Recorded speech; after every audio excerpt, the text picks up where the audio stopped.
Yo, what's up Jis? Assalamualaikum. Kita kembali lagi hari ni Department Peristiwa, sambungan daripada peristiwa episod lepas. Tak mau cakap banyak Jangan lupa like, komen, share, subscribe, follow TikTok Loco Entertainment. So let's get it, gang.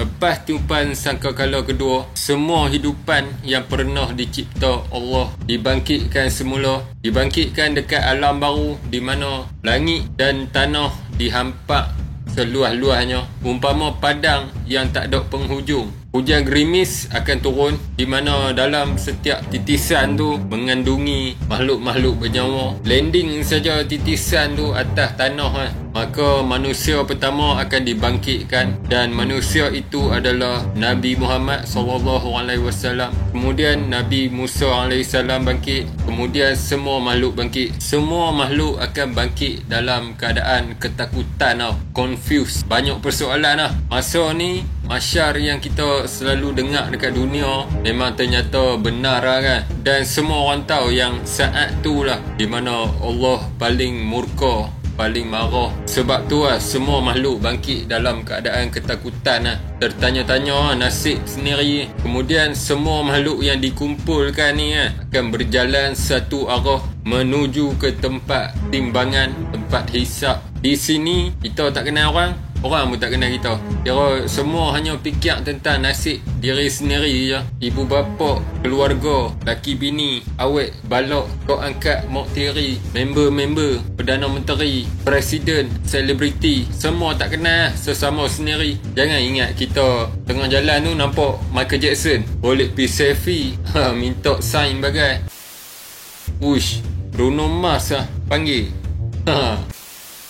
Memang tak Dan kecil kemungkinan kita akan nampak ahli keluarga kita mungkin akan bertentang mata. Tapi bila lepas dah bertentang mata tu masing-masing akan buat tak tahu macam tak kenal pun, walaupun dengan ibu bapa sendiri So kalau setakat cinta monyet berjanji til jannah bagai tu tak payah berangan Lagipun makhluk-makhluk yang dibangkitkan ni bukannya daripada tahun 2020 sampai 2023. No, dari hari pertama sejarah manusia, malah daripada hari pertama sejarah jin dan binatang, sampailah ke hari sangkakala ditiup. Ramai waktu sangkakala ditiup pun ada orang beranak lagi yang kata terberanak automatik sebab takut sangat suasana kiamat Bayangkan berapa, aku tak tahu nak sebut macam mana, bilion, trilion, zillion, grazillion binatang saja aku rasa dah bilion trilion, bazillion, kuzillion.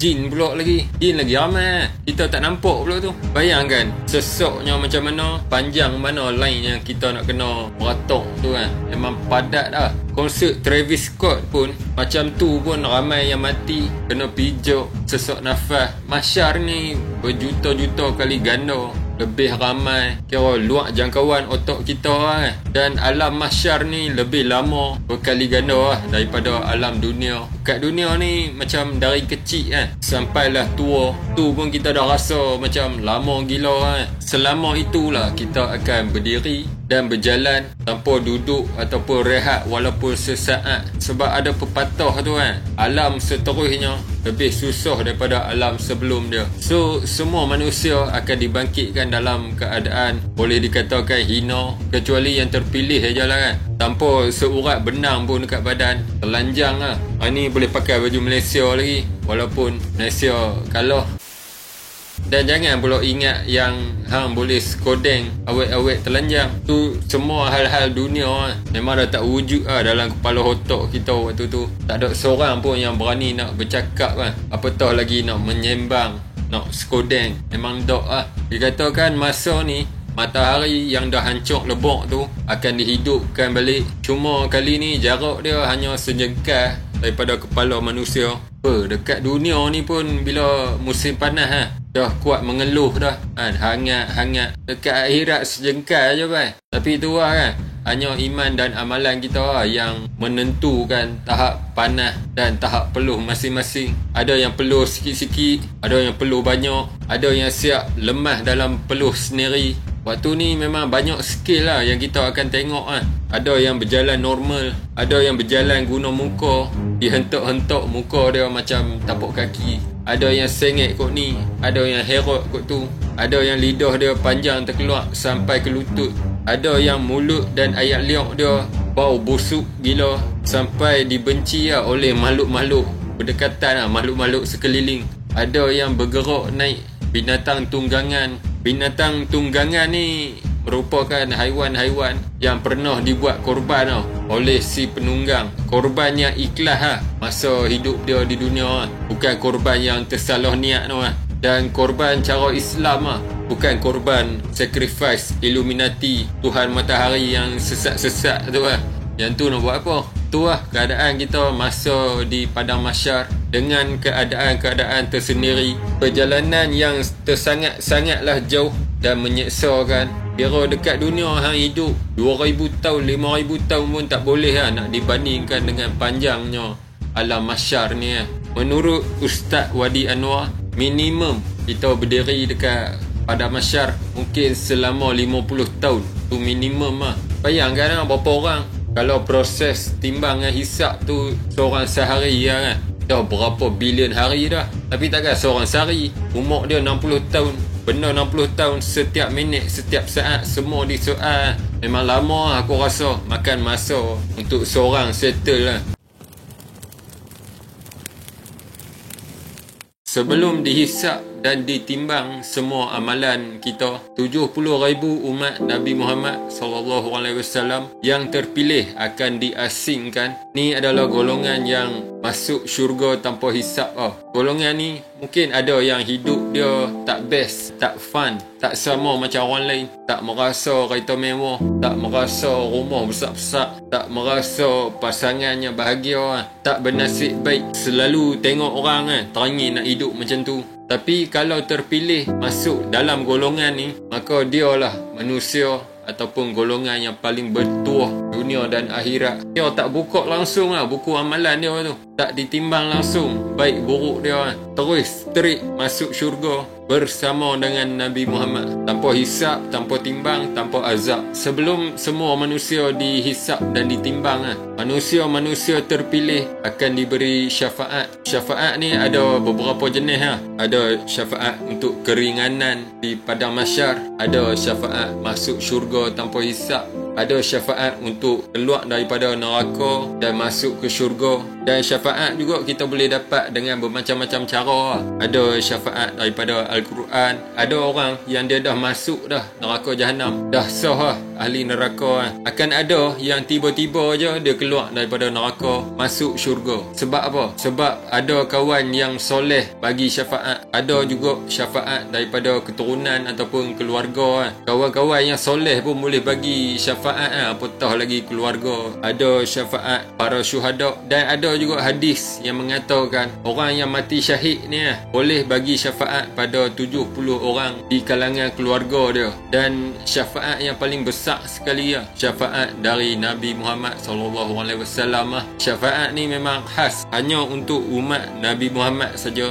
Kira umat Nabi lain tak dapat peluang yang sama macam kita. Kita ni beruntung walaupun huru-hara, penyakit-penyakit, fitnah-fitnah besar banyak berlaku dekat zaman baru ni, tetap ada syafaat untuk kita. Nabi akan bagi syafaat pada semua umatnya yang berselawat 10 kali pagi hari dan 10 waktu petang. Total 20 kali je selawat untuk layak dapat syafaat daripada Nabi. Tapi tu seeloknya lebih kan. Janganlah buat 20 cukup. Rasulullah adalah manusia pertama yang akan jejak kaki ke dalam syurga. Tapi Nabi akan berdiri membelakangi syurga, menghadap ke titian sirat. Sebab Nabi kita nak tengok di kalangan umatnya yang terjatuh dalam gaung neraka untuk nak bagi syafaat pada golongan-golongan yang terjatuh daripada titian sirat tu. Kita ni kalau boleh masuk syurga, aku rasa lari pecut masuk, tak tengok belakang dah. Dan masa ni manusia akan berpusu-pusu pi dekat nabi-nabi, pi dekat rasul untuk minta syafaat ataupun bantuan lah. Tapi kesemua nabi dan rasul akan jawab nafsi, pi minta dekat nabi seterusnya lah, minta kat nabi lain. Kejadian tu berulang sampailah turn Nabi Muhammad. Sebab setiap Nabi dikurniakan Allah satu doa khas aku kan. Kalau minta memang dimakbulkan lah. Semua Nabi dah guna dah doa khas tu kan. Kecuali Nabi Muhammad. Nabi Muhammad tak guna lagi doa tu. Akan disimpan untuk kegunaan hari akhirat lah. Untuk mendoakan umatnya, untuk bantu umatnya, untuk bagi syafaat dekat umatnya. Walaupun umat ni banyak lupa pada dia. Banyak lagi lah tentang syafaat ni kalau research secara terperinci. Setelah berjuta-juta tahun tunggu turn, akhirnya nama kita akan dipanggil untuk disoal. Bila nama orang tu dipanggil, maka kebiruan muka orang tu sebab takut yang terlampau. Dia akan disoal setiap perkara dengan terperinci sepanjang kehidupan kita dekat dunia. Tiap tahun, tiap bulan, tiap minggu, tiap hari, tiap jam, tiap minit, tiap saat, semua akan disoal satu persatu. Dan sepanjang umur kita dekat dunia ni, apa saja yang kita buat semua dicatat lah. Malah masa aku duk cakap ni, masa hampa duk tengok ni, buku kita tengah dicatat lah kan. Harap-harap aku buat video ni, hampa tengok video ni termasuk dalam kategori kebaikan lah kan. So lo ni masuk satu lagi proses, iaitu segala perbuatan kita akan dihisap. Bukan hisap lah, hisap. Setiap dari perbuatan kita akan disoal Allah. Tiap keburukan, tiap kebaikan disoal dengan terperinci, detail lah. Contoh, hari sekian-sekian lah, hang ada bagi makan kucing liar dekat kaki 5 depan 7E. Ya, saya ada bagi kucing makan. Adakah hang ikhlas untuk membantu kucing tu? Ya, saya ikhlas. Bohong. Hang bagi makan kucing tu sebab nak tunjuk dekat pekerja wanita dalam 7E tu. Tu contoh lah. Nak tunjuk kata walaupun hang buat kebaikan lah, kebaikan tu akan disoal lah. Sampailah ke isu hati lah. Bagi duit sedekah dekat gelandangan, buat video dekat dunia mungkin orang cakap nak menunjuk apa kan. Tapi masa dihisap nanti, kemungkinan lah kan, hati dan niat dia tak menyimpang lah. Memang ada buat video tapi niat dia lain lah. Kira kita tak tahu lah, kita boleh cakap bayalah kan. Allah saja yang tahu benda yang sebenar lah. Mungkin riak, ujub, nak menunjuk, tak ikhlas. Kira hisap ni sampai teratu lah. Takkan ada soal siasat yang lebih terperinci setara dengan hisap di akhirat. Malah kebaikan yang sebesar zarah pun akan diperlihatkan lah masa tu lah. Hang lalu tepi umat Islam, dia senyum kat hang tapi hang tak balas senyum lah. Buat muka ketat, usah panas, usah atas bawah. Tetap akan disoal lah masa tu. Padahal dekat dunia ni kita tak perasan pun benda tu akan memudaratkan kita nanti lah. Dah lah waktu ni, waktu Allah paling murka dekat kita. Aku tak tahu kan macam mana takutnya, bergetaknya anggota badan kita ni masa tu. Kantui tuang kelas kena panggil dengan cikgu disiplin. Tu pun dah ketak pala-pala lah. Nak naik mahkamah, kes lesen mampu, tu pun dah bergetak suara lah. Ni kan pula kita nak menghadap Allah lah. So, para rasul dan nabi pun akan dihisap dan ditimbang lah amalan dia. Kecuali Nabi Muhammad. Apakah kamu melaksanakan tugas kamu sebagai rasul? Apakah kamu ikhlas menjalankan tugas sebagai nabi? Apatah lagi kita lah, umat biasa je. Lepas tu kita akan diserahkan buku amalan ataupun buku keputusan. Masa nak ambil buku tu, dia akan ada banyak cara lah. Dan semua cara-cara ni bergantung pada amalan kita lah. Kalau ambil dengan tangan kiri, neraka. Ambil dengan tangan kanan, syurga. Ada juga yang ambil buku tu daripada belakang. Dan masa ni bukannya kita yang menentukan tangan kanan kiri lah. Kalau tangan tu automatik naik lah, mengikut amalan kita. So yang ambil buku daripada arah belakang tu, kata ulama tafsir, golongan ni akan ambil buku dengan memasukkan tangan kiri dia melalui dada dia, pecah dada dia. Dia akan menjerit lah, kesakitan lah. Tak silap aku lah, golongan ni golongan yang dia Islam tapi memang kosong kebaikan dia. Islam tapi tak ada langsung amalan dia. Basically ada 4 cara penyerahan buku amalan dia. Satu, yang tak diserahkan buku amalan dia, tu golongan yang terus masuk syurga. 2, yang mengambil dengan tangan kanan dia, ahli syurga juga. 3, yang ambil dengan tangan kiri, iaitu ahli neraka. Dan 4, yang mengambil daripada belakang lalu masuk ke neraka.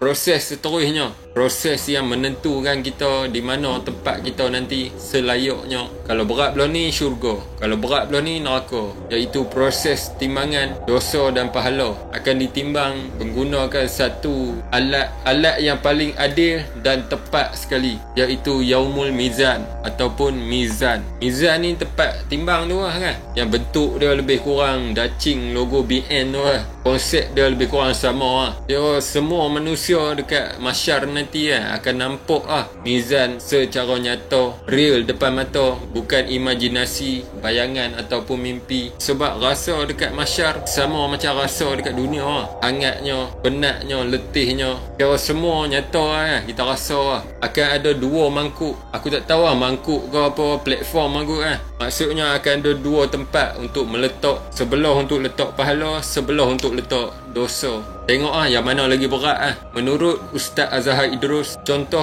kalau dosa ada 999 tapi pahala ada 1000, pahala lebih 1 maka 999 dosa tu dikira burn dah layak masuk syurga. Lepas tu kalau pahala ada 999 tapi dosa pula ada 1000, lebih 1 dosa daripada pahala maka 1 dosa yang lebih tu aja akan diazab dekat neraka. 999 dosa yang lain tu kira macam tak declare Lepas tu ada pula kes yang seri dosa 1000, pahala 1000. Akan diperintahkan orang tu untuk tunggu dekat tepi dulu. Bila semua orang dah masuk syurga, semua orang dah masuk neraka lalu orang yang sama berat dosa dan pahala dia ni akan dipanggil, lepas tu diampunkan dan layak untuk ke syurga. Tapi aku rasa memang susah nak seri sama banyak dosa pahala tu orang kata berlumba-lumba buat pahala Kalau pahala lebih sikit memang dah layak masuk syurga walaupun dosa banyak. Boleh burn dosa-dosa yang banyak tu kalau pahala lebih Dan dikatakan juga masa ni golongan kafir dan golongan yang berbuat syirik akan terus dihumban ke neraka. Ada yang kata akan keluar api daripada neraka jahanam dan sambak setiap golongan-golongan yang macam ni bawa pergi ke neraka. Makhluk yang terakhir dipanggil Allah. Makhluk ni bukan manusia, bukan jin, bukan binatang, bukan malaikat, bukan setan. Makhluk ni digelar sebagai mati.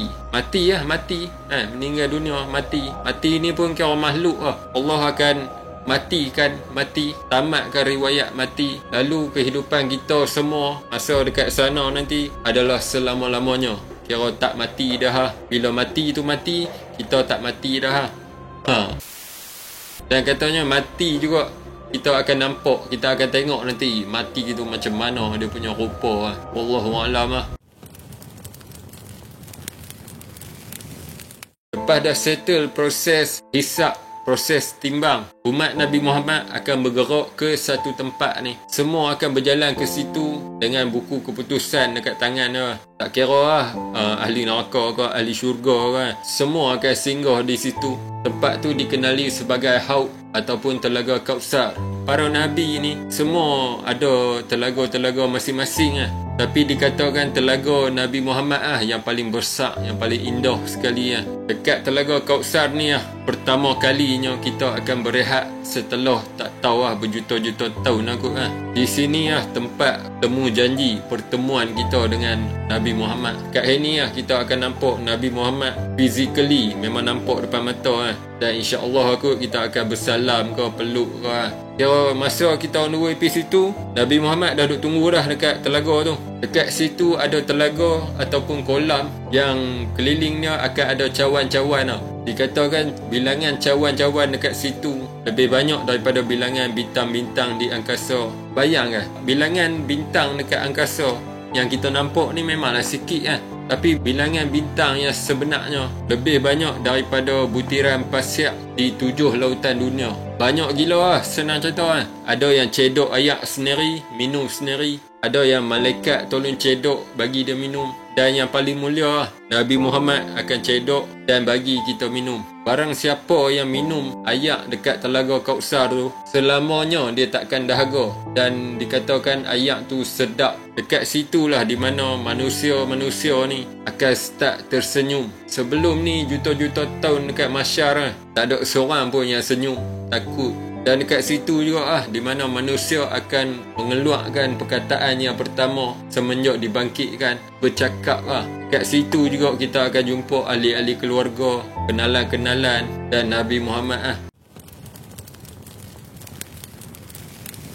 Setelah berehat di Telaga Kautsar, dah semang-semang, dah minum ayak semua para manusia-manusia ni akan melalui satu lagi proses. Proses ni dia ibarat filter nak tapis mana dia yang layak masuk syurga, mana dia yang layak masuk neraka. Kita semua akan melalui satu titi ni yang digelar sebagai titian sirat. Titian sirat ni dia boleh diibaratkan macam jambatan untuk ke syurga. Satu jambatan ataupun titi yang dihampak merentasi neraka jahanam. Selalu kalau kita naik titi lalu jambatan, tengok bawah ada ayak sungai, laut Tapi dekat titian sirat, bila tengok bawah ada neraka jahanam Umat pertama yang akan melintasi titian sirat ni umat Muhammad Sirat ni dia bukan macam jambatan Pulau Pinang tu Disifatkan titian sirat ni dia lebih halus daripada sehelai rambut yang dibelah 7, lagi tajam dari mata pedang. Dan titian sirat ni tersangatlah panjang. Tapi ada satu hadis ni bagi gambaran jarak titian sirat Nanti ada orang bila dia berjalan atas sirat masa dia melintas tu, dia akan terhidu bau wanginya syurga. So secara logiknya bila dia terhidu bau syurga tu dia mesti rasa dia macam dia dah dekat dah, nak sampai dah sebab dah ada bau dah. Tapi Nabi kata jarak orang yang terhidu bau syurga tu lebih kurang 50 tahun perjalanan.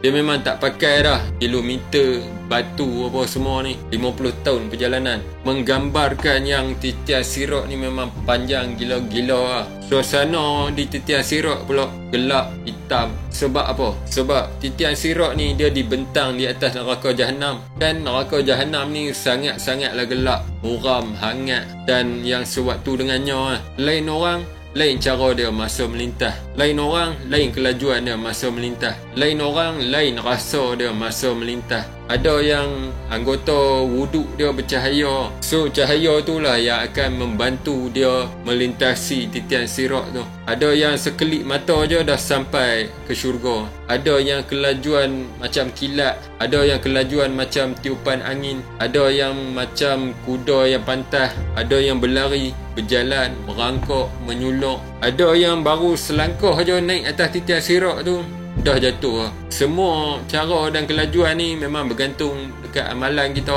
dan ibadat kita masa dekat dunia. Aku rasa takat tu je untuk video kali ni. Lepas daripada semua yang aku cerita tadi aku rasa semua tahu aku topik apa dalam siri peristiwa akan datang ni Topik lepas ni memang best dan mengisafkan Stay tune. Jangan lupa like, komen, share, subscribe. Follow TikTok Loco Entertainment. Tak ada apa-apa dah kot. Gerak lu.